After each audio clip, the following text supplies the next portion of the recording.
we go, guys. Podcast. We haven't decided what we're doing anyway. I am Colby. And I am with the Republic for democracy. You can call me Phoebe. Good. I'm glad. So fun fact, actually, while my wife's parents visited us and we watched the documentary on Industrial Light and Magic, the people that do the effects for Star Wars and a whole bunch of other places. And it was a documentary specifically on like the digital revolution. So like when George Lucas came in and was like, "Wow, computers can really do what I want them to do now. Let's do that." Computers are basically magic. This is crazy.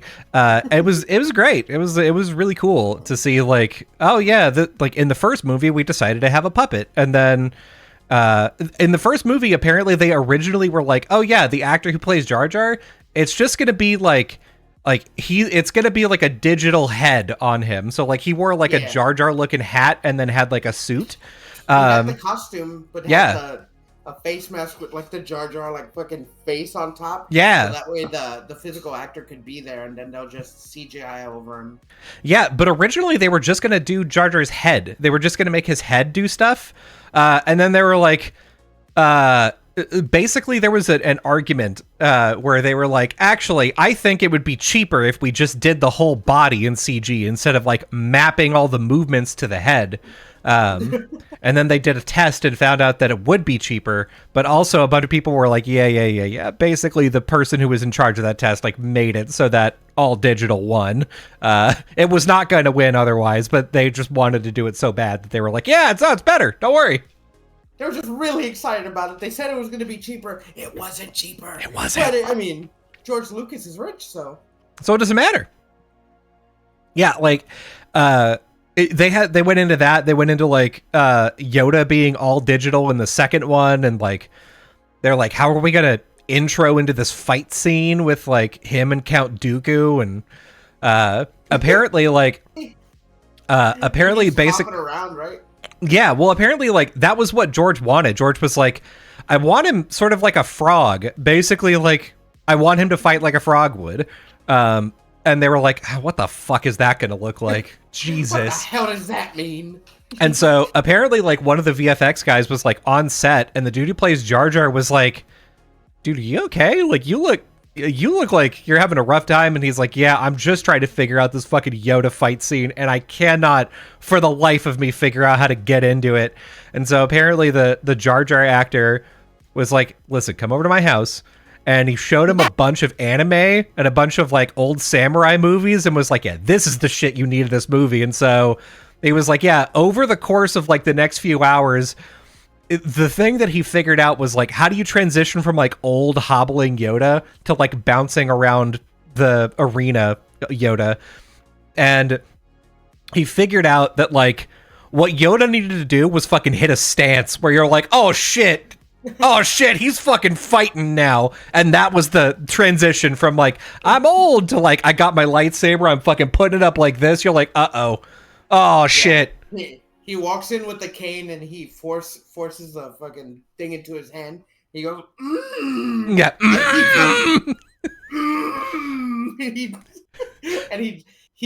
I like when he first attacks Dooku because he walks in, he just pulls his thing. And then when he throws himself like up and does his first attack, he goes, ah!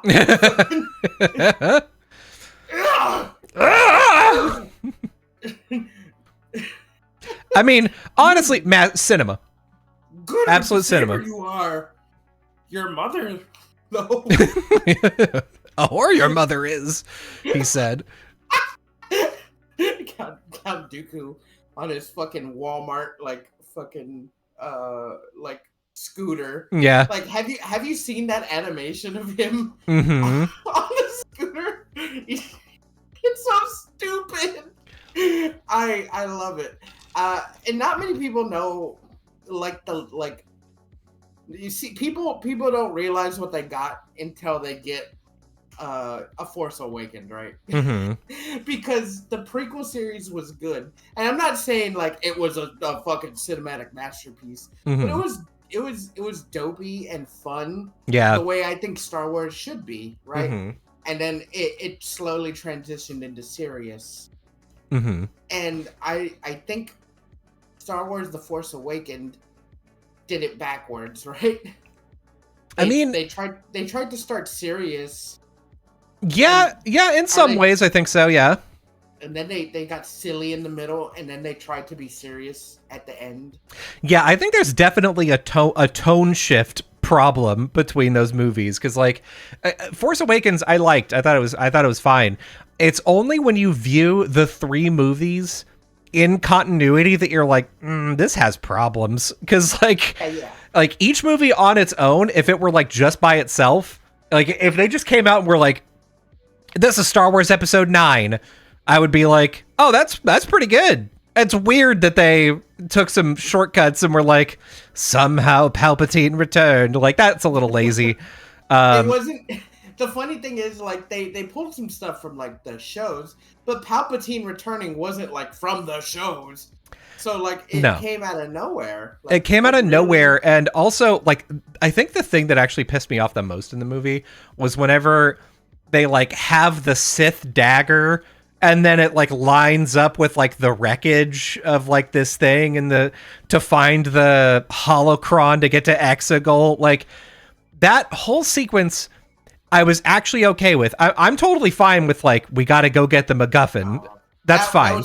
There was too many MacGuffins. It was like, go here, get the dagger, go to this planet on this day at this specific hour, which it just happens to be coming up. You got lucky there. Yes. And then it'll show you the way, and then like everything lined up perfectly, and that's so stupid. Yeah, and it's like how like I was confused on like, well, if the dagger was made, like what's the timeline here? Because like this wreckage has been, if the wreckage has been here a long time, how do you know it wasn't going to degrade? If it's been here a short time, how the fuck did you get this dagger made in the first place? Who made this dagger to like fucking find this wreckage? Like, because they had to make it after. Yeah, and who thought like, I'm gonna hide the map? It's gonna be a perfectly normal item, a dagger, something that like if you went into a bar and they were like checking you for weapons, they may throw away. Yeah, that's fine. It's just a mess of a series, honestly. And like you said, Force Awakens, I went to go see it in theaters. It was fine. I had an all right time. It seemed like a love letter to A New Hope, right?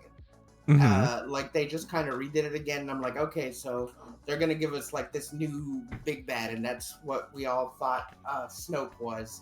But then he was just nobody, or he was a failed Palpatine clone. And then no one knew that. I don't think the directors knew that was like a failed Palpatine clone until after the fucking they made the bad decision to just kill him. They killed him, and they were just like, well, now what do we do? The thing is with like Rian Johnson's movie, it was fun in a lot of ways. There were a couple of parts that I was like, that doesn't seem good or like right, and it's like incongruent with the first one in some ways. And so like there were a bunch of things where I was like, I don't understand.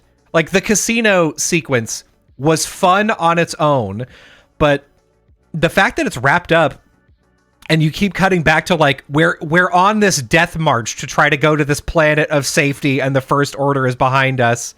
I'm like, okay, is something going to happen there? Or like, because it's just, oh, well, go here and go grab this thing. And, oh, we're still over here. And then the big set pieces of the movie that I thought like kicked a lot of ass were like Luke at the end of the movie was the hollow maneuver, kick ass, like love that idea.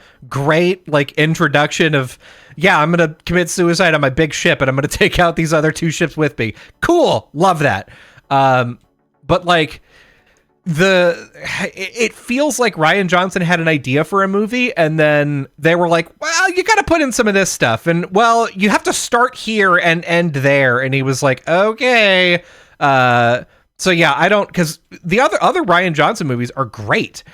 He's a good director. He's really fun. So I don't, Like whenever I watch this, I'm like, I can see parts where like this is fun and this is like a good movie full of like good characters, but also it just keeps cutting back to like the ship is still going, the First Order's still here, and you're like, okay, come on. I think they shouldn't have had like a big bad Sith, right? I think it should have been Rey coming into the Jedi and them not having like a big bad Sith. Mm-hmm. Like they should have been just against the what's it called, the stormtroopers. What are they called? The New Order, right? Yeah, the New Order, yeah.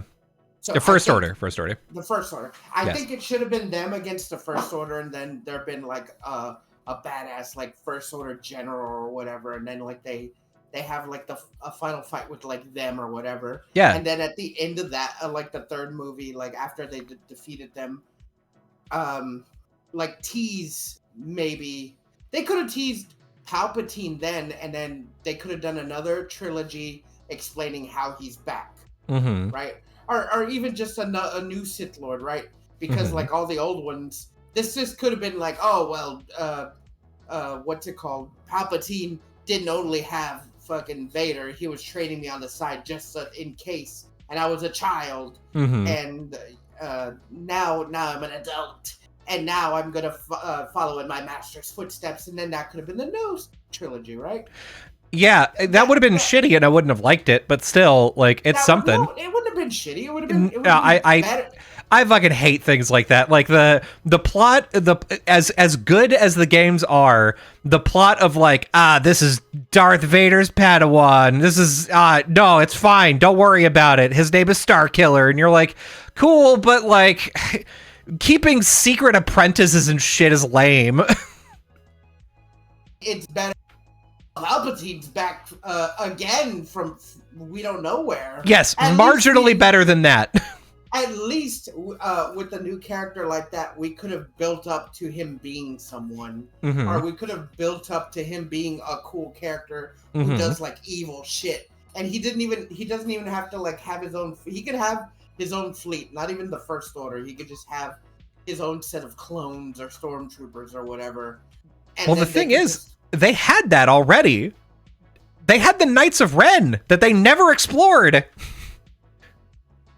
The thing with that is that no one really knows the Star Wars like lore, and I don't think the directors, because okay, so here's what I hated for a while, for like this past couple of years, when people are like adapting stuff like Marvel movies or comic book movies, the directors, for whatever reason, because they thought they were fucking artsy and cool, were like, don't look at the source material. We're not doing this. We're doing our own thing. We're not going to follow any source material. And it kind of steps on some of the source that's already laid out because they think they could do it better. Yeah. I mean, that's definitely a component of it. But like the Knights of Ren were introduced like in the first movie in fucking Force Awakens. They were like, oh yeah, this is Kylo Ren. He's part of like the School of Jedi that like Luke was training, and then they burned down the School of Jedi, and now they're shitheads. And you're like, cool, that's a cool story. I wonder when I'm going to meet the rest of them. You never do. Who the fuck are they? Because it started with, who did the first movie? J.J. Abrams. It was J.J. Abrams. Then it went to Rian Johnson. He fucked up, and then they were like, oh, we're not doing it. Third director, J.J. Abrams, get back in there. And then after everything was said and done, they were like, no, that's how we were gonna do it. We were just gonna. It was gonna be JJ, then Ryan, then JJ. That was the whole time it was planned. That is not what you had planned. You fucking force corrected. Because you saw the backlash of fucking They Fly Now. They Fly Now. That's the third one though, I think. Oh, is it? Yeah, it is. It's all muddled together. It's so bad. Yeah, I mean, again, Rian Johnson's movie was fine. It's like it had some weird stuff about it, and it felt like it was restricted to like the third movie is this, and the first movie was that, so you need to connect first movie to second movie. In the middle, you can do whatever you want, and so like the middle was fun casino heist for no fucking reason. I just think it comes down to pacing, right? It comes down to pacing and to him not knowing what I'm gonna do, so he just kind of did like he did well to I guess to make a movie. We'll have a slow, methodical chase in space, and then fun casino at the same time, and then we'll never bring it up again. I mean, I think the biggest disservice that Rian Johnson did was that he, in my brain, threw away so much of what J.J. Abrams set up at the end of the first movie. And so you're like, okay, this really feels like we're starting from square one and building something new, which, like, in a sequel you don't really want to do, I don't think. And then he ended it off, and then J.J. Abrams promptly was like, all right, don't fucking care about any of that. Let's keep going with my thing. And so I think to me, the biggest thing where I was like, oh, this is off-putting in a way that I wasn't expecting, was like, whenever at the end of the first movie, like, you see Luke Skywalker, you see that Rey tries to hand him the lightsaber, and they, as soon as they cut to that in the second one, he just throws it away, which is like a subversion of expectations. It's like, which I'm fine with, as long as there's like a payoff and a reason and something, but it really just seemed like it was kind of a cheap gag, you know? Yeah, it was a cheap gag. They were just like, we're gonna make Luke the disgruntled guy who lives on just desolate planet who milks space titties all day. That's but like, now. Even then, you would think that, like, if he saw his old lightsaber, you know, he'd be like, oh, this is, like, he would have some emotions or whatever about it, but he's just so flippant, like, man, I don't give a fuck about that. Bye. See, they were trying to do, like, a Yoda thing. Like, you know how Yoda was, like, crazy in the original movie? Like, when Luke meets him, he's just like, I'm here to find Master Yoda. And he's like, I don't know Yoda. Who could that be? Like, they were trying to have, like, that silly moment with fucking Luke. I feel like that's what they were going for. They were like, oh, you know, he's gonna be like, what's it called? Like, very flippant, and he's gonna push her away, but he's gonna train her only if he sees the potential in her. Yeah. Right. She's got to, like, change his brain first, and, like, I get it. It's fine, but, like, I'm not saying it's good. I'm just saying I'm giving them a lot of credit, saying that that's what I think they were doing. Right. Yeah. And it's, I don't know, like, it's good. It's good. But both of them just have these problems where you're just like, I feel like you had too many ideas and none of them were part of the same story. Like, they're like, look, here's Finn holding a lightsaber in the promos, and you're like, cool, nice. Like, the idea of, like, an ex-stormtrooper, like, turning out to be, like, a hero, that's fucking cool. And then they're like, well, it's not his, it's actually Rey's. And you're like, okay. The idea that, like, she's an engineer, I like the idea that she's an engineer and she's gonna, like, fight her own way. She's gonna, like, do some cool shit there. I wish she would have been Finn's Han Solo, because that's what she was laid out to be. I wish Finn would have been a secret Jedi, because that would have been so much cooler. Yeah. So much better story. Other than randomly, oh, you're Palpatine's granddaughter. Yeah. Like, when did Palpatine have kids? And, like, when did they grow up to have kids? Like, what? Yeah. I mean, like, you could have done some shit with Finn where it's like, the second movie could have been like, Finn is getting tempted to the dark side because, you know, the first movie, maybe he's fighting Kylo Ren and he, like, gets so pissed off because Kylo Ren is like, I heard about, like, what we did to your planet to, like, kidnap you and turn you into a stormtrooper. Your parents cried or whatever.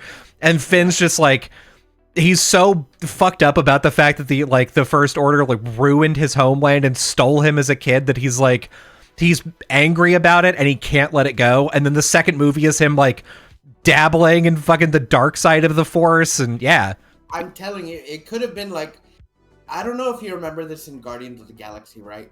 In the first one, when Ronan Destroyer, when Drax is he's like real pissed off at him. He's like, Ronan killed my wife and my daughter and my family and whatever, and that's what they meet him in prison. And then when they go to nowhere, Drax gets drunk and calls Ronan to the planet so he can fight him. And when he fights him, Ronan's like, I don't know, I don't remember doing this, but if I killed your family, they were worthless.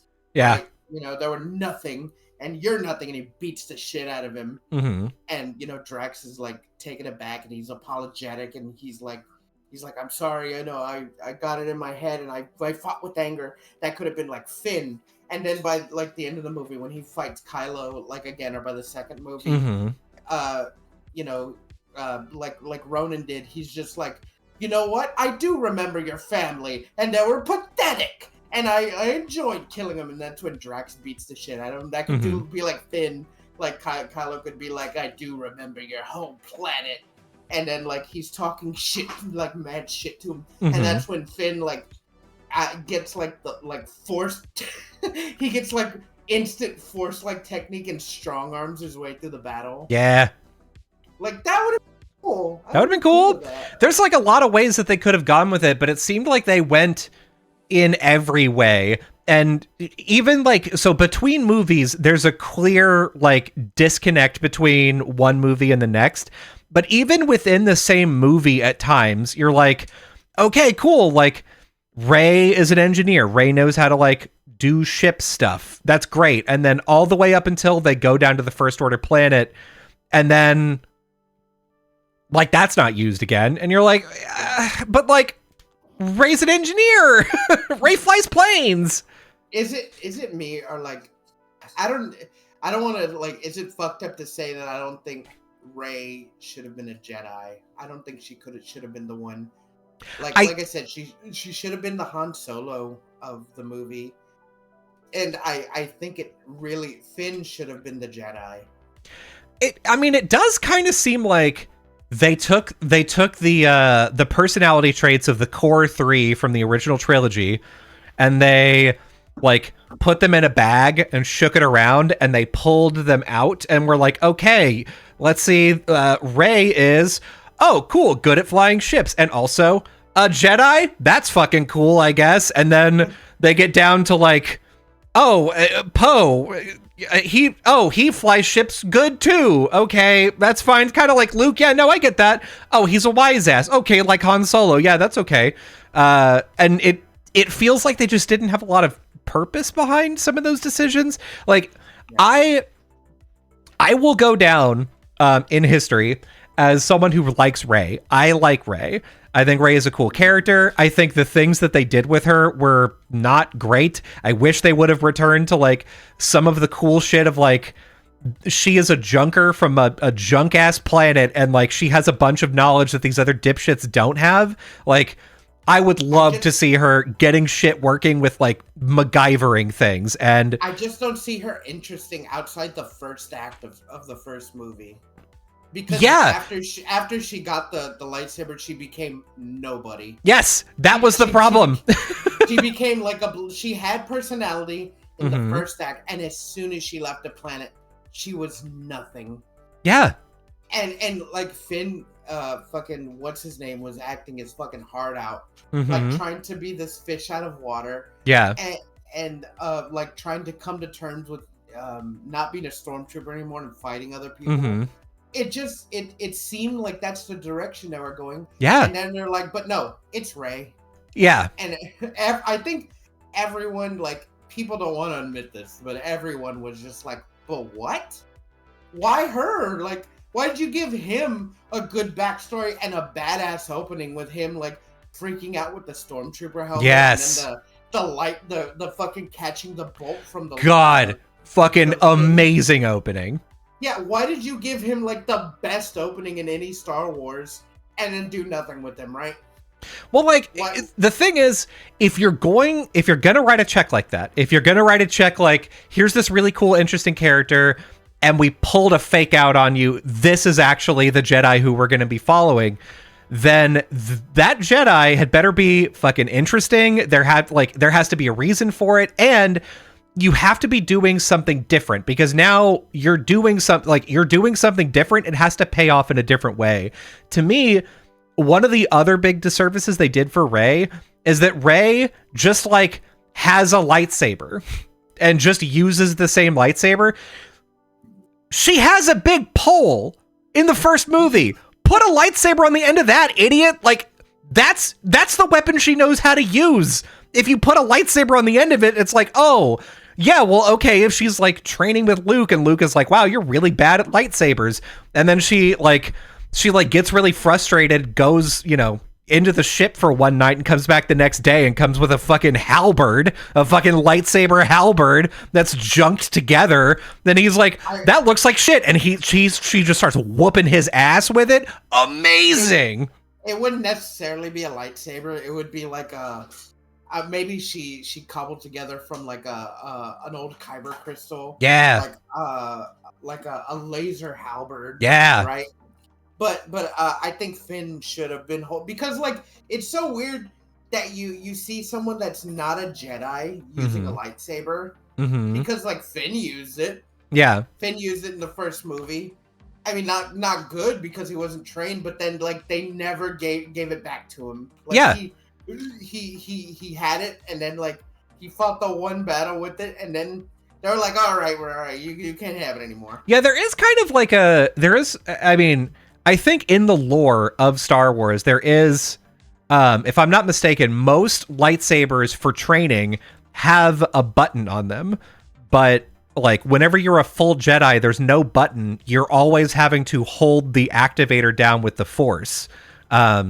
Which is like funny because like they were using Luke's lightsaber. Yeah, and that was Anakin's lightsaber. And So like why can't they just fucking turn it on like it's a Walmart fucking FX lightsaber? Yeah, if you're gonna show like, hey, this guy, like anybody can use this lightsaber, bitch, anybody should use that lightsaber then. Let Poe fucking tape it to the front of his ship or some shit. Like if you're gonna go crazy and you're gonna be like, anyone can use this lightsaber. It's the community lightsaber now. Fucking throw it out there. Let Chewie get a turn. I don't give a fuck. I just think they've really fumbled the bag on the last series. That's why going back to the prequel series, I think it was more fun. Mm-hmm. We get some lore. We see Jedi Master Liam Neeson. Mm-hmm. Fighting Darth Maul had like no introductions. He was just badass, and everyone loved him immediately. Yeah, he just had presence. Yeah, dude, he did. Like, because you see him like when he comes to fight them, he's in the hood and he takes it off, and you just see him light up the lightsaber one side and then the other side. Like, it's so cool. He didn't need a quip. He didn't need anything. He just he was down for business, right? Well, dude, and that's not even the first time that you see him. The first time you see him is when he's trying to fucking run down a child in the desert on a speeder bike. That's fucking awesome. Yeah, it's so cool. Like, he comes out of the ship with the hood, so you don't really, like, see him. But then, like, you see, like, little bits of him until, like, he's there on his mission, and he kills Grandmaster fucking Funk. Qui-Gon Jinn, yeah. Qui-Gon Jinn. Yeah, he kills Qui-Gon Jinn, which is so cool. That was back when getting stabbed by a lightsaber kills people instantly. True, yeah. Now lightsaber's like a beast. It's a mosquito bite. Because like we've talked about his length. I don't want to keep bringing it back up because like Star Wars now getting stabbed with a lightsaber in vital points. Because like Qui-Gon Jinn got stabbed like in the chest, like in the chest area. But like fucking in the Obi-Wan series, fucking Reba gets stabbed through the heart twice and lives. And in not Andor, I think it was the Ahsoka show. That girl that they were trying to say was Ahsoka's Padawan. she gets stabbed, and she's just like, the next episode, like, she in the hospital, and they're like, didn't you get stabbed? She was like, I walk it off. Like, what the fuck is it? What are even why even carry a lightsaber? Yeah. If like getting stabbed by the heat of the sun doesn't just kill you.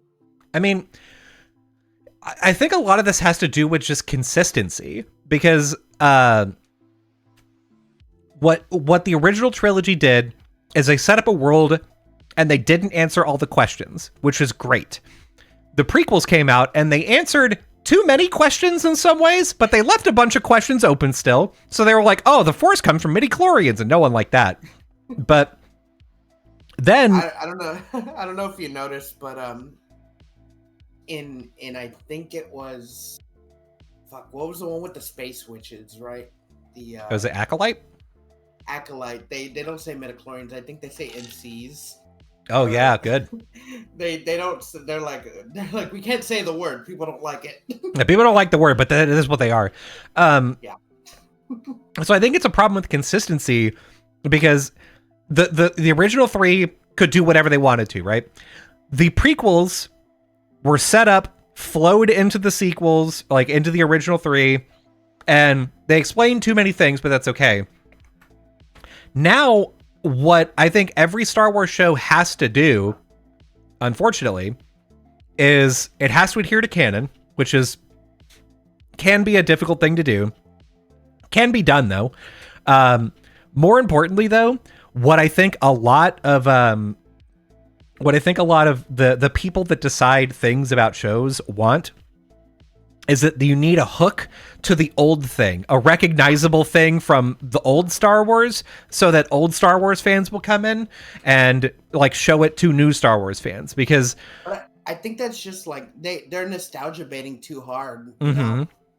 In any of the new stuff, they're like, remember this? Huh? Remember? Like fucking jingling keys in front of you. Which, like, if you're gonna do a show like Ahsoka, great. You have a lot of greenfield. You could do that. Like, if the idea is good, the show will be good. And as long as you have a good enough idea and you're doing something different, I think it's probably going to be fine. I just don't think they had a good idea. I think what they did was they showed Ahsoka like in the flesh in the Mandalorian show, and everyone like lost their shit. And the people saw that, they're like, oh fuck, people are losing their shit, we should make a show about her. And then they cobbled together a show in like a week. That's the vibe I get from new Star Wars. Is it's less about I have this idea and more like we need to make a film. We need to make a series, and these are the resources we have to do that.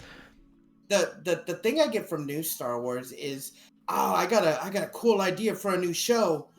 Let me shoehorn Star Wars into it, and then it becomes muddled. Yeah, So I heard this recently that the like last half of the phase, we're on 6 now, I guess, of the MCU, like phase 4, phase 5, and phase 3, I think. Were we talking about this last week? Yeah. Yeah. So from what I hear, and this may not be true, but from what I hear, a lot of how those movies are decided and like what things get made is like, okay, in this phase, we're going to produce this many shows and this many movies. And like for this phase, like Chris Evans can be in 2 of them. So we're going to say that he's going to be starring in this one and he's got to be inside of Avengers. That means that he can't cameo in this movie, but like we have Chris Hemsworth and he's only going to be in this one, so he can cameo in this one. And like, they're just play around with people's schedules and contracts to make the thing instead of making the thing first and then doing it. Like, it seems like they come up with an idea of like, okay, here's a movie with these people and this setup, and that's how they make the thing, instead of I have an idea for a story that I want to tell and it involves these people, and then they make it happen.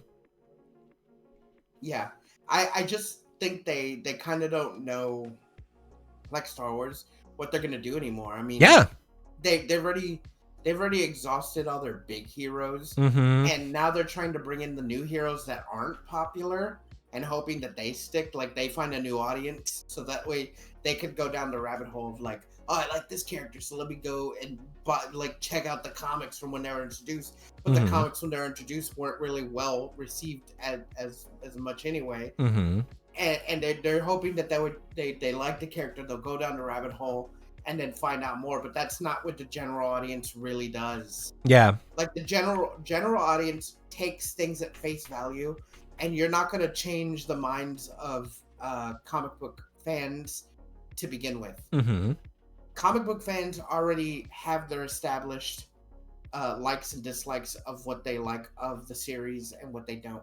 Mm-hmm. And if they don't like a character in the comics, well, they're not gonna. They'll watch the movie and decide, okay, well, I like the movie adaptation, or I don't, and it won't lead to more sales outside the movie or outside the box office. They won't buy the supplementary like comics or anything, because like comics are all-time low. No one's like gonna see Thunderbolts and go get Thunderbolts Volume 1. They're gonna put out the title of the movie. Like nobody's gonna like. Do you think when they introduced like Red Guardian and fucking Scarlet Witch's or not Scarlet Witch, Black Widow's like apprentice, that they wouldn't go buy those comics? No. Yeah. Like nobody's gonna go buy the supplementary material unless they were fucking stoked about it, and that's not a big percentage. And like another thing, now that we've lost like the big three, like fucking Cap, we didn't lose Thor, but like what else are you gonna do with Thor and Iron Man now, and who's now Doom, who's now a separate universe Doom? Like, it's why even go see superhero movies anymore? No one wants to see these fucking jobbers on the street. They want to see like superheroes, like Thunderbolt. Like I want to see Thunderbolts because like it looks like a fun, like family, like not family movie, but like a fucking a cool fun like family action romp, because like they're found family. Yeah. Except that like they're going against the Void, which I don't know how they're gonna do to stop him. And then I keep hearing that they were gonna do Ironheart show, and no one likes Riri Williams. Like no one likes her. Like she had such a bad run in the comics, and they made her like really unlikable for some reason. Because like I've seen like I haven't read anything about it, but I've seen some comic book YouTubers go through each comic and explain like the story and everything. And I watched this guy called Comic Drake, who like he's genuinely like he's so positive about comics. Even like when people hate characters, he's just like, nah, this character's cool. Like he was explaining Riri Williams, and he was like, yeah, whoever wrote these stories, they made her so unlikable. Like it's no wonder that people like didn't like her. And he was like, yeah, people didn't like her for like certain other reasons, because like she's black or whatever. But like she is genuinely her stories were like shit. So if that was the case of like her stories, why would you like her in the movie? Because she came out of nowhere. Because it's different. Because they're not adapting the source material. They're just like, that's a cool character, just shove it in. No, I get that, but like if people didn't like her in like A, why would they like her in B?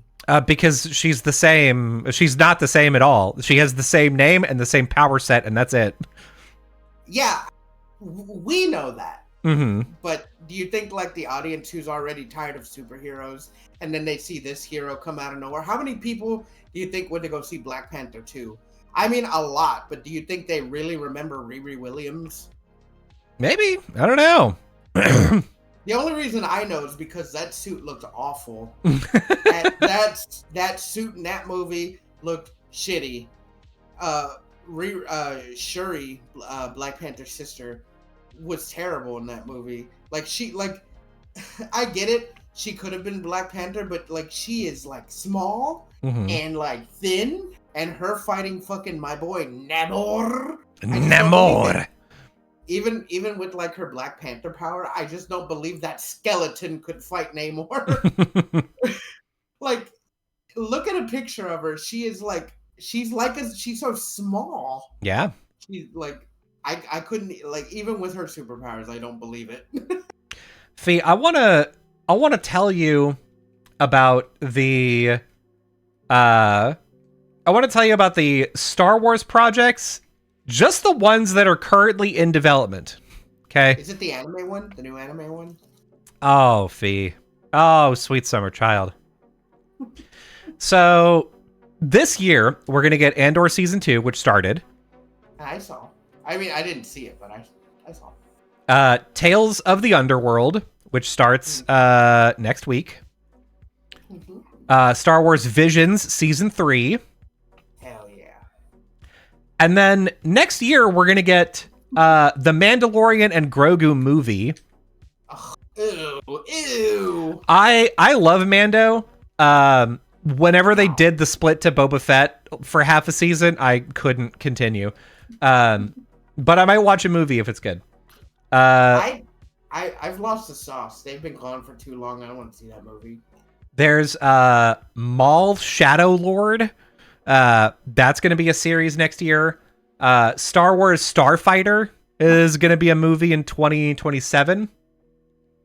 It looks like Ahsoka season 2 is going to come. What she said. Now here we get into the depths of some shit.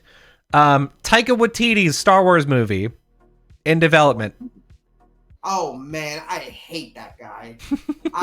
He's such a terrible director. I hate him.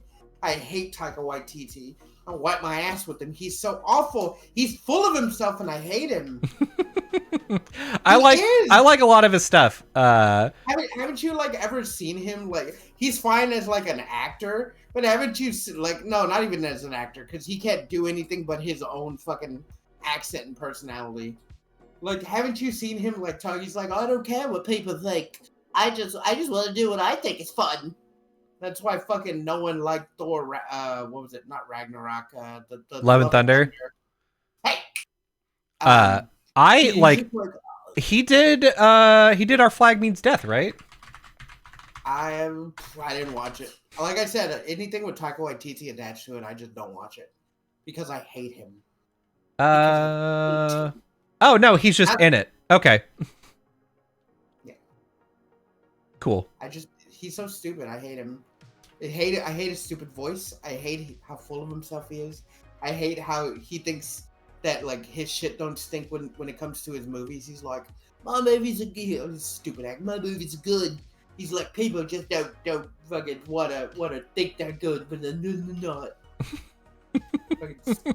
I have no idea that he's actually said that. I think you just hate him.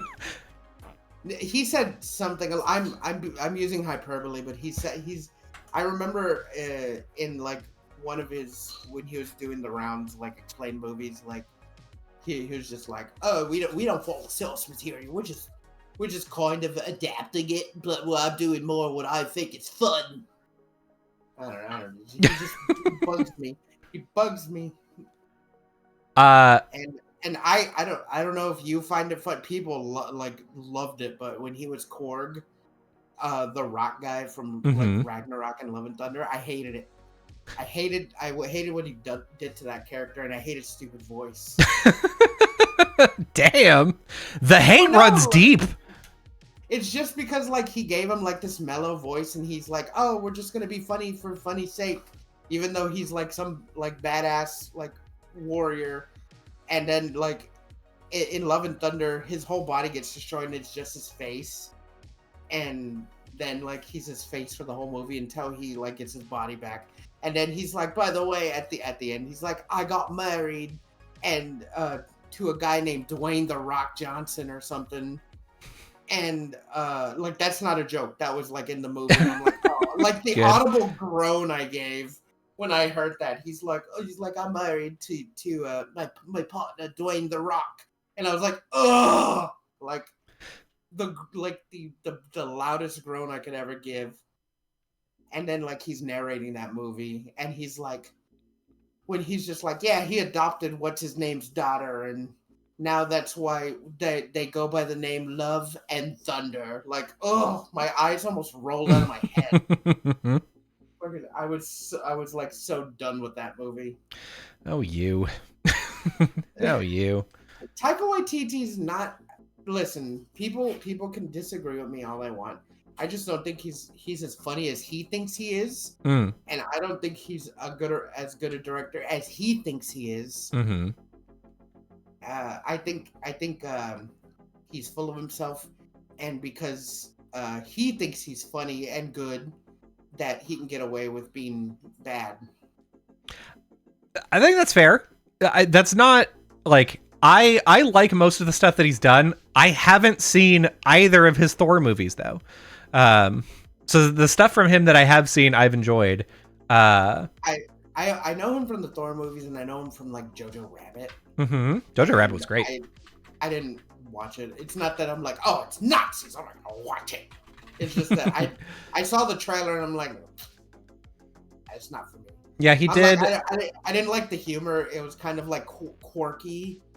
And like quirky can work, but like if every single one of his movies is quirky, like Big Chungus, fucking Big Chungus quirky, it gets old. Big Chungus.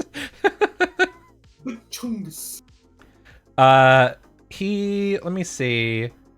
Let me go to not producer, not writer, director. Let's do that. Good. He's done a couple of commercials. That's great. Fantastic. Okay. The boy. No, just show me just movies. Don't show me shorts. IMDb. You shit. You want to see my shorts? You want to eat them? Eat my shorts? Shut the fuck up. Okay. He did an episode of Mando. He did What We Do in the Shadows, the movie, and he did a couple of episodes of the show. Let's see. I will say What We Do in the Shadows is the movie. I didn't see the movie. I've seen clips. It's pretty good. I love the show, and I think it's fine that he did that because like it's an original thing. So it was funny, and in the show it's like different because like he always casts himself in the movie, and I don't think he's that great. But casting what's his name in What We Do in the Shadows is like the smartest thing he could have ever done. You know the vampire I'm talking about. Matt Berry. Matt Berry. Yeah. Here's the rest of the Star Wars projects. Because there's more. There's a lot more. James Mangold's Dawn of the Jedi movie. So I'm guessing this is like Old Republic Jedi. Right? Or like even pre-Old Republic. Not first Jedi. Dave Filoni's Mandoverse New Republic movie. So this is, I guess, after the new trilogy. I hate how that ends. Sorry, Mandoverse New Republic. Yeah, I'm wondering when this takes place, actually. I hate that fucking Dave Filoni Mandoverse. Like that's right. That's so stupid. Simon Kinberg's Star Wars trilogy in development. Carlton and Nick Hughes' Star Wars series in development, and maybe Star Wars Rogue Squadron, and maybe The Mandalorian Season 4 / Book of Boba Fett Season 2, and maybe the Lando movie. The rest of these are probably canceled because we haven't heard about them. Star Wars Rangers of the New Republic, untitled J.D.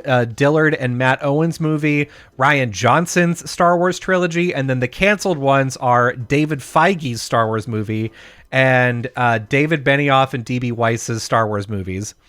That is too much Star Wars. It's too much. That's too much. Like, how many more trilogies do we need? How many more series do we need?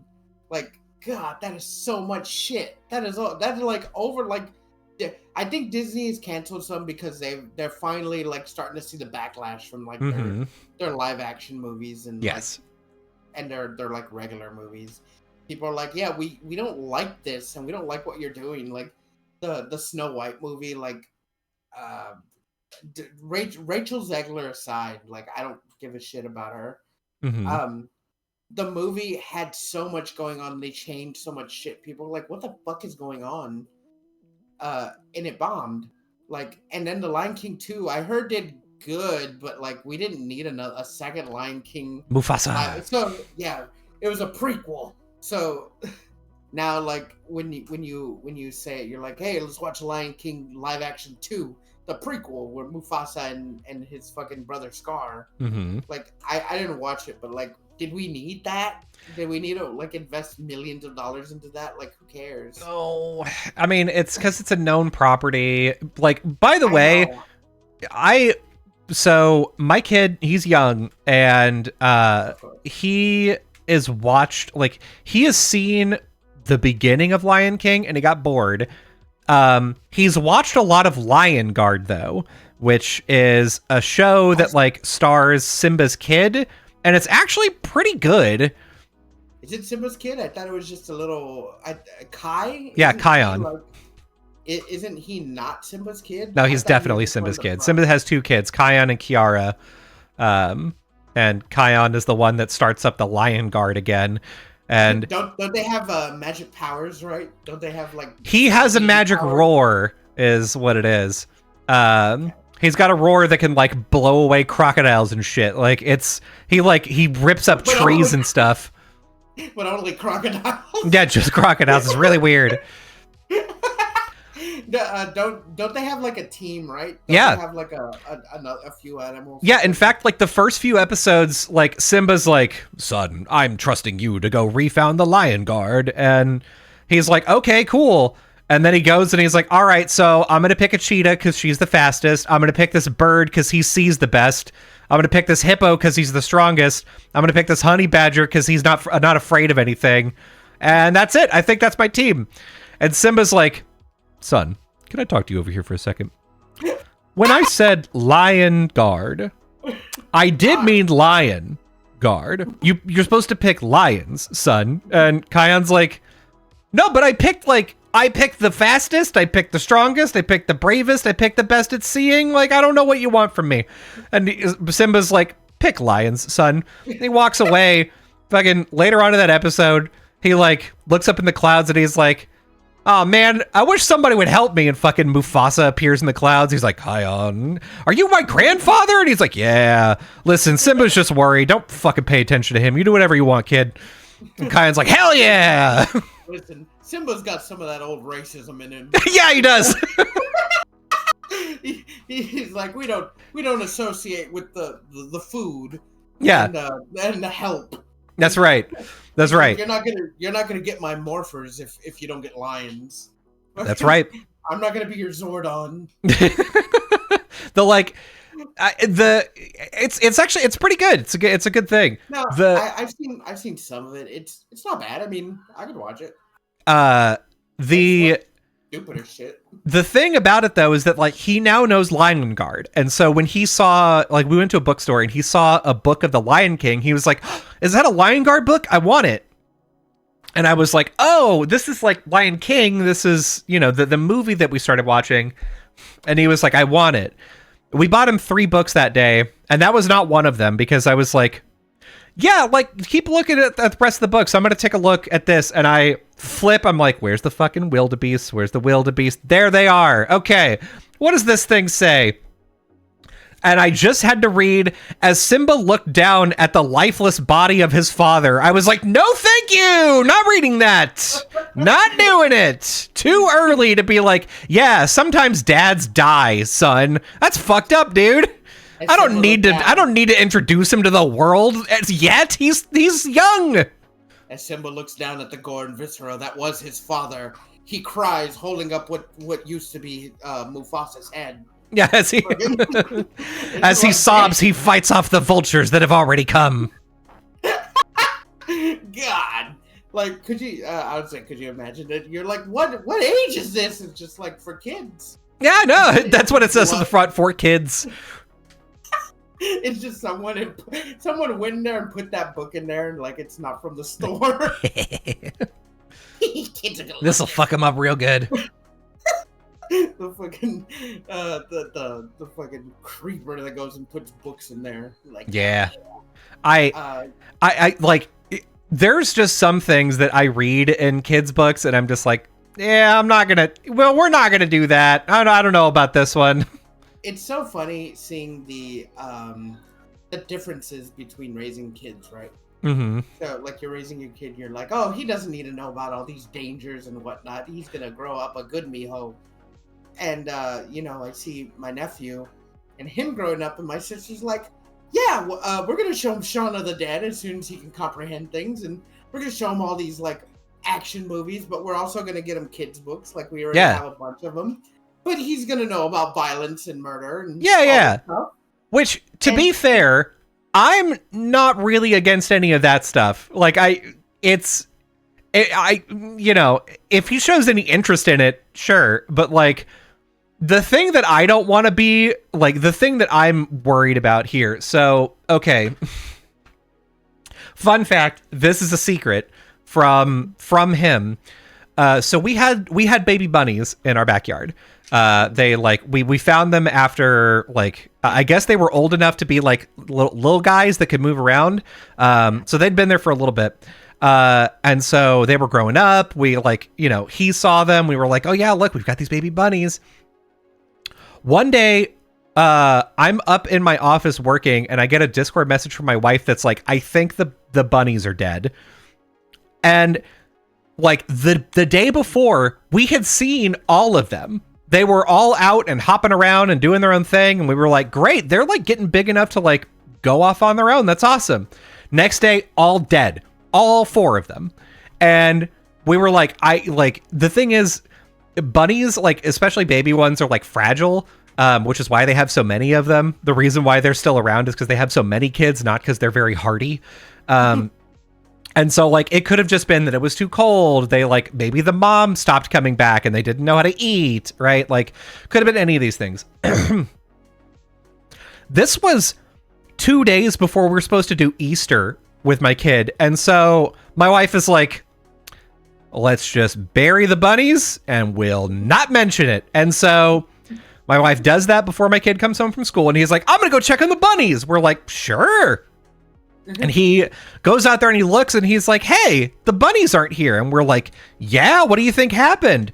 And because he's 3 and he's the sweetest kid in the whole world, he's like, I bet they were cold, so they had to go out and get a blanket and go live with their mom and dad in their house. And we were like, that's probably it, bud. That's probably it. They moved out and went to college. Yep. They're not coming back for a while. You might see them later, bud. Yeah. And then, he's right above where they're buried, and you're like sweating, like looking at them, like as he's stepping. Maybe the bodies are like overturning out of the soil. That's okay. So that's the thing, is our backyard has some like there's some garden patches in it, and my wife did bury them back there. And like we were back there taking up landscape fabric and like doing some stuff, and like we left the section where the bunnies were. We were like, we're just gonna leave the landscape fabric there for now. We'll take it out later. Well, he is just like obsessed with getting it out. He's like, no, there's one more. We should get this one out. And I'm like, oh, we can get it later. And he's like, oh, but what if we just did it right now though?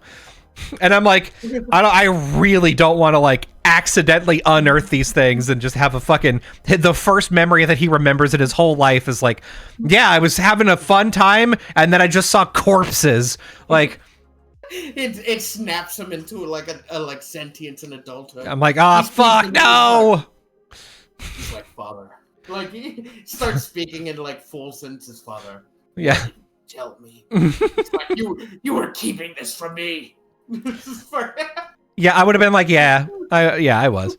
But yeah, like there's just things like that where I'm like, oh man, if it makes me like uncomfortable or sad to have to like introduce you to it, man, I'm giving myself free reign to not do that in all of 2025. Like when you get old enough, like when you're cresting to the point where it's like, you may start reading, then it's like, okay, you can start learning that big sad things happen more often than you think they do. But man, for right now, just like come home and watch Super Kitties and eat some nuggets and go to bed and everything's cool, man. I think because I think this is like a class thing, right? Mm-hmm. So because like you're like higher middle class, and I'm like we're lower class. we're slums. We live under the rotting pizza in Midgar. You live up top.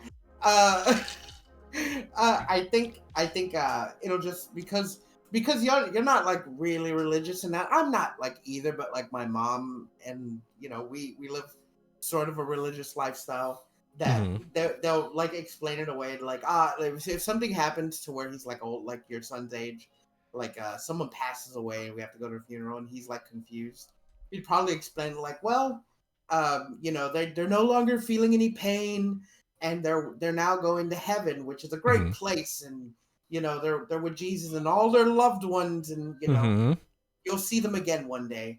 That's how it was always like explained when I was younger. Like they're no longer feeling pain. You'll see them again one day, and even though they're not here with us right now, they're always like with you. Yeah. And it's kind of like easing them into it. It's not like you don't have to over explain it, right? Because like kids will get it, like, oh yeah, they're no longer here anymore. But I think that's kind of like a lower class thing that we just have to explain that yeah, people die, and people and like animals die. Yeah, that's okay. I mean, the thing is, we can't hide it from them, right? Yeah, like, because TV and like going to like public school and whatnot. Well, yeah, I mean, our kid is too young to be even in that space yet, and so like we can't shield it from him. But like he hasn't met anybody that has then died. And he hasn't met any pets that have then died either. And so like at some point, like if one of our cats or a dog dies, like it's over. We have to explain it to him. There's no getting around that. We're gonna sit him down and explain death to him, and then while we're there, we might as well get the birds and the bees out of the way. We're just gonna go through all the talks at once. Yeah, fuck it, just do all of them. This is how you do your taxes too. I'm gonna give you your own portfolio. It's up to you to keep up with it. That's right. Like he hasn't realized, because I've talked about my parents before, and he hasn't realized that he's never met them, and he doesn't know that they're dead, I guess. And I'm really wondering when that's gonna happen, when he's like, because he's still surprised by it, but we're like, hey, did you know that like this lady over here, this is like your mom's mom? And he's like, whoa, that's crazy. And he hasn't connected the dots to be like, Dad, who's your mom? And then to be like, well, this is a picture of my mom. Where is she? Dead. Fuck. She's dead. Just screaming. Just screaming. Stop. It'll probably be easier for us because y'all don't have like urns in your house, right? We do. So we have like the maybe just the Mexican thing, but we have like the corner of the dead in the living room. Oh yeah, no. That would be a thing in our house. My grandmother, I remember. My grandmother moved into a house, and I remember showing up one time and I saw a treasure chest, and I was like, what's in this treasure chest? And she was like, your grandfather? And I was like, oh shit. Oh, my bad. An urn just fucking packed away in there. Yeah, we just folded him up and put him in. It's fine. A little flat Stanley he is. We have the urn. We have the urns with like the pictures by them and stuff. So like we have my brothers and my dad next to each other, and my grandfathers, and like that's where we're gonna put like the urns, and we're just gonna keep putting them there. Yeah, so, just pile them on up. I mean, that's like whenever my parents passed, like a few of my family members were like, "Oh yeah, I want an urn. Like I want an urn to do this," and to me, there was like. I don't know if this is just like, I think of the worst possible thing that could happen, and then I'm like, could I handle that happening? And if I go no, then I don't opt in. And I think the worst possible thing that could happen is I spill my dad everywhere, or I lose the urn, right? And I have to like vacuum it up. And what the fuck do I do then? And so I was like, nah, I'm good, actually. I'm good. They don't just put the ashes like in the urn. I think they're in a bag in the urn. They are. I would know that because when I went to Ashfest, I forgot Ashfest. we had to open up the urns and dump them from the plastic bags into a Home Depot bucket to mix them together. That's what they would have wanted. Yeah. And you had to make sure to do it and like make sure you weren't standing in the path of the wind, because then it's like, I don't want human in me. You know what I mean? Like, I made this joke earlier with my mom at lunch, because she's like, what are y'all gonna do with when I die? I'm like, well, you left very specific instructions. 1, scatter your remains at Disneyland. 2, you don't want to be cremated. We all had a good laugh about it. I think we're more open to talking. Would that be like dark humor in our household? yeah, I mean, the thing is, he's like, he can't read. He don't know shit.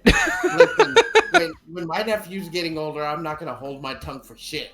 He's gonna get the full unedited fee in his life, just like I raised my sister.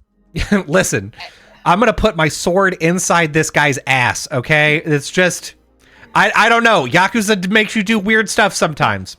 It's fine. I'm gonna teach him. I'm gonna teach him that you can't win every battle, and I'm gonna beat the fuck out of him every morning. I'm gonna wake him up and suplex him through the table.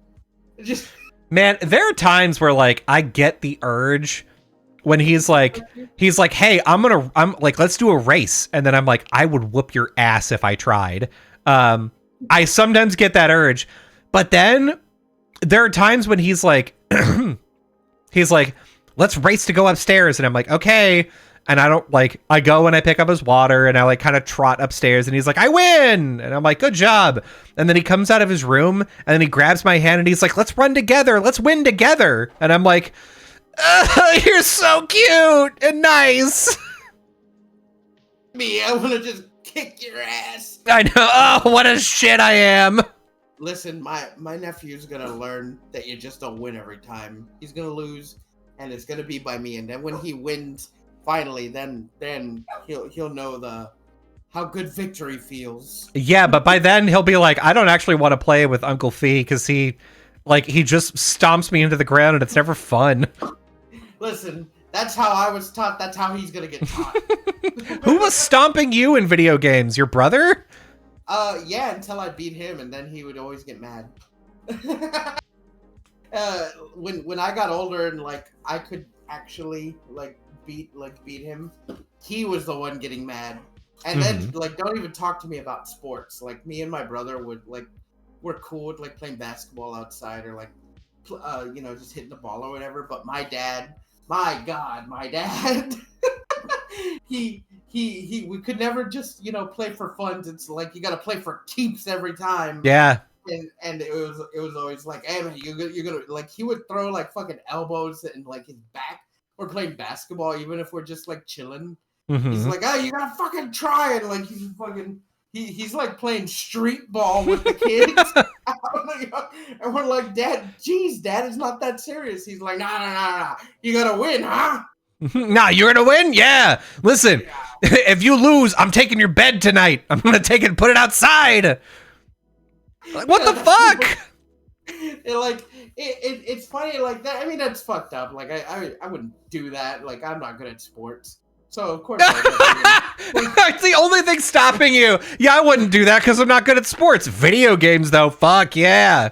Oh, Mario Kart, I'll whoop his ass every time. I'm not even gonna let him win. I'm like, look, how's that gonna teach him to get better if he just thinks he's the best already? If he just has fun and is happy, what's that gonna do for him? If he's having fun, sure. If he's just like, oh, well, I didn't win. I'm like, well, you just got to get good, son. Got to tell my nephew, you got to get good, boy. Yeah. Look, I go to work I go to work for 12 hours. You got like at least 5 to practice. Yeah, listen, I go to work for 12 hours and I play video games for 6 of those. All right, so I've been playing Baldur's Gate 3 at work again on my laptop. Hell yeah. I think I already put like fucking 15 hours into it these past 3 nights. Hell yeah. That I was at work. So, but listen, he's got to get good, and he's not gonna get good if I'm holding his damn hand. And I always did that with my sister. If we played games, if we played a co-op game, of course, I would help her. If we played like a versus game, she's just got to get better. And if she chooses that she doesn't want to get better and she's just okay with that, then that's fine. But if you want the drive to win, you got to put in the effort. It's very important to me, okay, that you were good at the original Kirby's Air Ride, okay? It's good to me. It means a lot if you could beat me at Street Fighter 2 Turbo. You're like, hey, do you want to play some Street Fighter? And just the look on his face of like just wincing like PTSD. No, I'm good. Come on, I'll take it easy on you. No, you won't. You never do. As I pull out like an arcade stick. I'm like, come on. Come on, I'll pay you $10. If he comes in the room, he's like, hey Theo, you want to play a game? I'm like, yeah, sure. We can play Street Fighter. And he's like, oh no. Never mind. I'm gonna go outside and play football. All right. No, just keep playing whatever I'm playing. That's if I don't want to play with them. Just like, okay, let's put on a game that I'll whoop your ass on unceremoniously. We're gonna play Tetris. God, Tetris. I think Tetris is a game. I'm not great at it, but I like Tetris. Let's play Puyo Puyo Pop. I think kids can get better at games if they try, and I don't think taking it easy on them makes them better. I think it's fine. It's just that when I was younger, no one really took it easy on me when I played games, and it made me want to be better. Mm-hmm. So I feel like I don't mind going this goes more than just games. I think going easy on kids for whatever, it's fine, but I think at some point it's gonna sound fucked up, but if they get too cocky, when they get knocked down by someone who's not holding back, it's gonna feel worse. Oh yeah, for sure. But there's definitely a sliding scale though of I will adjust my difficulty so it's possible for you to beat me, instead of playing full throttle every time and being you have no chance of winning because I won't even give you the chance to play the game and be good. The thing is for the first couple of matches or first couple of whatever you're playing, you teach them the controls, you lose on purpose with them so that way you can teach them the controls, play along with them, have them watch you, and then be like, okay, now I'm not gonna hold back anymore. And then that's when you do the infinite combo in the corner to them. Yeah, that's whenever you show them the gif of Goku pulling off his weighted training shirt and shit, and being like, oh, there we go. Yeah, all right, let's do this. Yeah, suddenly he's sitting he's like, all right, I think I got enough that I can probably take you. And he looks over at me and my whole my whole top half is shrouded in darkness and my eyes are gleaming red and I'm just smiling and I'm like, all right. And I'm just fucking whoop his ass. And he's like, whoa! He's like, I've never seen this before. What the fuck? Yeah. You're these are combos, kid. Combos! I showed you some of these. He's like, but I didn't show you these. And my hand just is a blur on the You're you're oh, it's time to get serious, and you turn the controller upside down so you've got 2 fingers on all the buttons on the back, and you're doing joysticks with these. You're all right, let's do it. We're playing normal, So like he's like, yeah, he's like, I'm starting to get it, and he's like, just a little bit longer, I could surpass you. And I'm like, okay, and the controller turns around and like he immediately just blows up in the game. Oh God. He's like, what? And I'm like, I didn't teach you everything, kid. Yeah, let me learn you something about hurt boxes. There's hit boxes, there's hurt boxes, iframes. I'm like, you don't know any of this shit. Like, my tone changes. I'm like, you don't know any of this shit yet. And I like get up in his fucking face. Fucking snarling, drooling on him. The fuck do you think you know about this game, huh? You thought you knew something about this game. You didn't know shit. And then I'm like, want to try again? Like, I reel back. You want to try again? No. I never want to play another video game again. I'm like, all right, go to your mom's room. I'm gonna play with fucking someone who doesn't fucking suck. Yeah, you're like, go fail, pussy. He's like, ah. Nah, I love playing. I want to say with my family, like, because like I love playing games with my sister, but like you could tell that when she was younger, she liked watching me play. Mm-hmm. But whenever she wanted to like try something, I let her play it by herself, and she wasn't as good. Mm-hmm. And I guess she got to a point to where she was like, well, this isn't for me. So she just didn't. But we would always play like Just Dance together, like the TMNT arcade game. Like playing a beat 'em up was more fun with her because it wasn't like that serious. Like there's just infinite continues or something like that. We could play along, but she was not good at fighting games, and she realized that like sooner, and that was before even me like going off on her because I would let her play by herself, and she just didn't grasp it. But like rhythm games and other stuff, that's why I'm kind of gonna do that with my nephew, where I'm gonna be like, well, which games do you have the most fun watching me play? And like if he's just like, I don't know, Dark Souls or whatever, I'm like, okay, all right. And I'll let him play something like that, or like Borderlands or something, or like Mario, and like ease him into it, like maybe put it on easy mode or whatever, and just let him have at it until he kind of gets better and wants like more challenge. I think that's good for kids, like for video game wise or like anything, because like it lets you know early, like if they're into something, whether it be games or like movies or reading or like doing like any kind of art. And it's hard to tell because like I had positive reinforcement when I was younger, but like early on watching like cartoons and stuff, I learned that I really liked doing art. And like I would always draw and everything at school, and like I would just teach myself to get better. And like video games were like a big part of like the 90s. So like playing like Street Fighter and like stuff with my friends was like really fun, racing games, and it made me want to get better. So I think like if you have someone that's there when you were a kid that like eases you into stuff, it'll like slowly grow your personality and what you want to do. Yeah, I mean, it's it's an interesting place to be because you you want to encourage kids to do the same things that like you want to do. I had been playing Mario Wonder with my kid.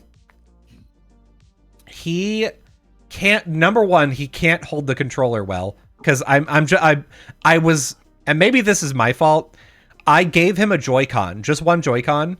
And I was like, this is easy, right? Like it's a joystick on the right, it's buttons, or it's a joystick on the left, buttons on the right. Like should be easy for you to pick up. But he's holding it vertically. And I'm like, that's not gonna do, like, yeah, like his hands are like this. And like a lightsaber. And so he's like trying, he can't really run and jump at the same time. And that's whenever I realized like, oh, right. One of the core things you do in Mario is you hold down the run button with your thumb and then like press jump with the bottom part of your thumb. Like, yeah. He for sure can't do that. And so I'm like, okay, maybe Mario was not the easiest thing for him to start off on. And so I think the next step is once the Switch 2 comes out, I'm going to transfer all my data over to my Switch 2. And then I think I'm probably going to allocate my Switch for him for maybe Minecraft. Because Minecraft is something where it's like you move this joystick to move, you move this joystick to look around, and then it's like you can pick up blocks and do whatever. And hopefully he'll be like, okay, I get this, and he can build stuff in creative mode or whatever. He's gonna hard shift into Fortnite. Yeah, V-Bucks. Yeah, where's the V-Buck, man? There was a time when we were doing Christmas for my wife's nieces and nephews. There was a time when it was like, okay, this one's into Paw Patrol, this one's into Pokemon, this one's into anime, and you're like, okay, all right. And then as they got older, it was like all of these kids, like, these want V-Bucks, these want Robux, and you're like, okay. And then now it's like gift cards. They just want gift cards, and you're like, that's fucking boring. Yeah. It was fun when you could be like, oh, you like One Piece? That's cool. And then you show up with like, man, look at this fucking like rare like Luffy necklace I got you. Isn't this cool? And they're like, that's so fucking sick. And then now it's like, here's your $50 vanilla gift card, I guess. And they're like, thanks. I'm going to go buy a really shitty gold chain with it. And you're like, yeah, that's cool. Great. Nice. Awesome. I'm going to buy a couple of emotes in Fortnite. And I'm gonna buy the twerking emoji in Roblox. That's the thing is like, after the V-Bucks and the Robux, I'm like, okay, you want gift cards to go buy stuff for yourself. And it's like, I'm going to go buy cologne. I'm going to go buy like skincare products. And I'm like, how fucking boring. God. Dude, when I was a kid, I was easy to buy for because it was like, either buy me like games and I'd be happy with whatever if they knew my console. Or buy me some toys, because I remember like family that I didn't like know me so well. They were like, "Well, just buy him like these 12-inch GI Joes, or buy him like GI Joes." I remember I was stoked, and I had them for a long time. One of my aunts, she bought me, or just my aunt bought me, the Jurassic Park 2 play set, right? Hell yeah! And it came with that dinosaur with like the hard head that like rams them in the movie. Oh yeah. And one of like the army guys that was in it, and I was so stoked for that dinosaur because like you would pop his head in and there was a button on him that would like pop it out. Hell yeah! So you could set toys up and just fucking pop them. Hell yeah! And I was like, that was like the best toy ever. I was like, dude, this is fucking sick. And like I was like real stoked for that. Like gaming wasn't as big as it was back then. Like I liked gaming, but like it wasn't like something that I could play for hours. Like, yeah, let's play Super Nintendo for an hour and then let me go out and ride bikes with my friends. Yeah. Like now kids have two options. They either get friends and play outside, or they stay inside with their friends and play fucking Fortnite or Roblox, have like baby's first MMO. Yeah, that's like that was a surprising thing to me, is to learn that like a lot of kids get on Fortnite not even to like really play, but just like to get into group chat and fuck around. And I'm like, oh, I mean, that's cool, but like, man, that's I didn't think you'd use Fortnite like that. Okay. Yeah, these kids that look, oh my god, yeah, they I remember when Jesse's baby daddy, he would play fucking Fortnite all the time to play with like his fucking cousins and shit. But then he'd be like, oh, do you want to play like fucking what is it called? What's that stupid Netflix show? The Squid Game? Squid Game. You want to do Squid Games in Fortnite? I was like, what the fuck is that? Yeah. And I played it with them. I'm like, is this fun for you? He's like, yeah, this is great. Yeah, this is awesome. I was like, oh. I was like, this is not. Oh, well, you have bad taste, I hate to say. I think I told him that once, and I was like, you have bad taste. And I was like, no, I just want to play regular Fortnite and no build mode. He's like, oh, well, I don't like that one. I'm like, well, I guess we can't play together. Well, then, I guess, fuck you, huh? I told this to my coworker, too, at work, because like I think we were like arguing, and I cut him deep, right? Like because we're arguing about games and stuff. Mm-hmm. I'm like, what do you know about games? You play fucking Gotcha. You play Zenless Zone Zero, and you think that's a masterpiece. and, and he's like, oh, it's better than what you're playing. I'm like Baldur's Gate 3, 2023 Game of the Year, Baldur's Gate 3. Yeah, that's trash. He's like, it's mainstream bullshit. I'm like, No. and I was like, mainstream? I'm like, in all respects, it's an indie game. Made by a double A studio, and they hit gold. And there's so much things you can do. I'm like, in Zenless Zone Zero, you run down a quarter for a minute or two and press the same button. I'm like, get out of my face with your stupid trash taste. and he was just like going on and on. I was like, whatever, dude. I'm like, you just don't know what a good game is. And like, I hate people like that. But also, I don't like gotcha games. Mm-hmm. Fucking Zenless Zone Zero and Genshin Impact are slop. Man, the thing is, I actually really like the gameplay loop in Genshin. Up until a certain point, I found out at some point that you can. So they have like primo gems, and like you can use those to buy the thing to like roll for characters or whatever. I didn't know that you could also use those to level characters up. And so, like, I'm telling this to my wife, and my wife is like, what? And I was like, yeah, I didn't think that you could do that. And they were like, how do you level then? And I was like, by fighting monsters? That's how you level. And they were like, no, that makes sense why you're so under-leveled. Is like, you have all these primo gems to not, like, and you haven't done anything with them, and you're not leveling with them? You're like level 20? You should be level like 40 at this point. And I was like, oh, I didn't know. I didn't know that was a thing I could do. My bad. Yeah, Genshin has like 5 premium currencies. Yeah. It has like a hard level where once you hit that level, like you don't get better unless you invest in the game. And I don't like that. Like, for the most part, it kind of feels like Breath of the Wild light. Yeah. Until you hit like a hard wall, and then you have to invest like time and money into it. And I mean, that's just not for me, dog. I don't really like it. You have to like read the metas about it, about who you should have in your team and what their loadout is and what their levels are, and you better spend some money to get this character because he breaks the meta and he like puts you above everything like once you buy them. And then you gotta have costumes and whatnot. It's just, man, Genshin players are like hard stuck in the game once they get to that point. Like they're like, well, I've already invested. It's a free game, but I've invested like hundreds of dollars into it, so I can't stop. It's the time waste fallacy or whatever. Yeah, sunk cost. Yeah, fallacy. And like they're. I had my Genshin account stolen from me, and I got it back. And whenever I got it back, I had like one of the rarest characters you could get at the time on my roster now. And I was like, man, I bet the person who stole my account and somehow got this like rare character is pretty fucking pissed that I got my account back.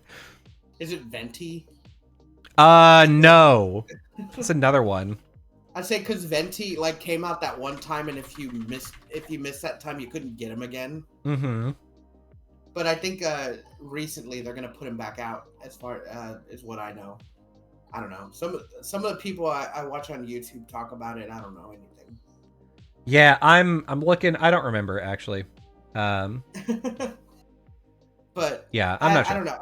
I know a guy at work who this still to this day like freaks me out, because when he was on my shift, he was just like, this was like last Christmas or so, like the Christmas before, and he was like, oh, what are you doing for Christmas? And, I tell him, and he's like, you playing good games? I'm like, yeah. And he's like, I'm playing Genshin Impact, and my gift from me to me is dropping $200 on the game. I was like, what? Damn. He was like, yeah, 100 for like one of the holiday like raffle or whatever, and then like 100 just for like premium currencies or whatever. And I'm like, good lord! I'm like, that game's free. I'm like, why do you need that much money in it? And he plays that game like every day, like all the time. Like he is like, I don't want to say addicted, but at that point, like addicted. Mm-hmm. But just like the other guy I was talking about, he plays Zenless Zone Zero every day at work. Yeah. And I'm like, oh man, I'm like, that is atrocious. I'm like, I don't know how you do it. I'm like, I don't have the time or money to be wasting on like what's it called, a raffle to see if I get a character I want, because then I get pissed and like end up spending more than I want just to get the character. Mm-hmm. And then I'd feel bad once I got him, and I'm like, oh, I spent like $50 trying to just get this guy. Like I feel I like hate myself. Yeah, dude. I'm also not cut out for it. But that's also because I don't know, there's something in me where I'm like, this is a free to play game. That means the game is free. And if I spend any money on it, I lose. And that's it. So like if a game is free to play, I'm like the worst type of player where they're like, hey, even if they do it entirely ethically, where it's like, hey, you can pay to like level up if you want, you can pay to like get costumes or skins or whatever, but you can unlock stuff, the regular way. I'm still just like, no, I've never bought a skin in Fortnite, never bought a skin in Overwatch, never bought a skin in Marvel Rivals, never done any of that. Marvel, I don't know what it is in Marvel Rivals. It's free, but I play that game the most nowadays. Like it's one of my favorite games to play. I stream that a lot too. Yeah. But it's the thing is, I don't buy, like they put out the new costumes and whatever. Like if there's a costume for a character I use a lot, then yeah, I'll pay the fucking $5 or $10 for it. I also do the battle pass too. And like I like the way they do it in Marvel Rivals, the battle pass, where once you buy it, you have it, and even if a new one starts, like you still have the old battle pass, and you can put into it until you're done. Mm-hmm. So like I like that system, and even if like I get costumes in the battle pass for characters I don't use, what I've been doing lately is like playing characters I don't play normally, so that way, I can just have practice with everyone, so I could actually use the costumes that come to pass. Yeah. So I could use them. It's not like I'm using them because I'm like feel guilty about it. I just think it's cool to see them on the game. But like I don't need the costumes, but for characters I use a lot, yeah, I'll spend a few bucks on it. Yeah. And it's not like they paywall like levels or like it makes the characters better. It's mostly cosmetic. And since I see myself spending more time in this game than like any other game right now, I think it's fine. Yeah. Yeah, no, I think that's totally fine too. But listen, I don't drop like fucking $50 like in one go. We are at the end of this show, Fee. We are at the end of the show. I've got to tell everybody, it's my duty. I'm court ordered. I have my Call of Duty. I have an ankle monitor that tells me that I have to do this. If you're listening to this live, you're already here. If you are not, then you have to join us over on twitch.tv/GoGetUsPod. That's where you can listen to this live. We go live anywhere between 0 and 2 times a week. If you hit the follow button, you'll get a notification whenever we go live. If you want a slightly better audio quality version, this will come out on Wednesday at 3 in the morning Pacific time, so you can listen to it on your way to work. If you want to just do the VOD, this also comes out on our YouTube page, youtube.com/@GoGetUsPodcast. Where you can also find our shorts. Our shorts kick ass. They're maybe the best part of the show. And you can also catch those on TikTok and Instagram and Blue Sky. So yeah, you can do all that. Remember to like, follow, and sub, and share, and do all that stuff, so that way more people will see us and you'll be part of the Go Get Us gang. Go get a gang. Gang. Gang Gettas. Gang Gettas. That's who y'all are. Y'all are the gang getters. Y'all. That's right. The go gangers. The go gang bangers. Well, too close. Too close. Here's what I want y'all to do. I want you to go to wherever you live. No matter where you live, there's always someone who has like the fanciest house and the fanciest like mansion or whatever. I want you to go to their house, uh, break in, take their driver's license, their debit card. I want you to sneak back out, go to your house. I want you to buy hundreds and thousands of dollars of Robux and Fort Bucks, V-Bucks. Fort Bucks. and then buy every cosmetic that you ever wanted. And when they realize that it was you who stole it, I want you to then steal their car and drive away from the police that they inevitably call on you, and go get them. Go get them. Every episode is a crime. All of them. Yeah. And it's all hypothetical and satire. It's never real, but it is a crime. Yeah, it is. Listen, I can confirm as somebody that has seen crime before, that's one of them. That's one of them. I wouldn't condone doing it, and I'm going to say, don't do it. But in this instance of satire, I want you to do it. Go get him. Go get him. Go get him. What's gonna hurt? Come on. When you're there in front of the judge and he asks you why did you do it, you said, "Hey, I had to go get him. I had to go get him. Hey, come on!" And the judge is gonna be like, "Hey." Bye. Bye.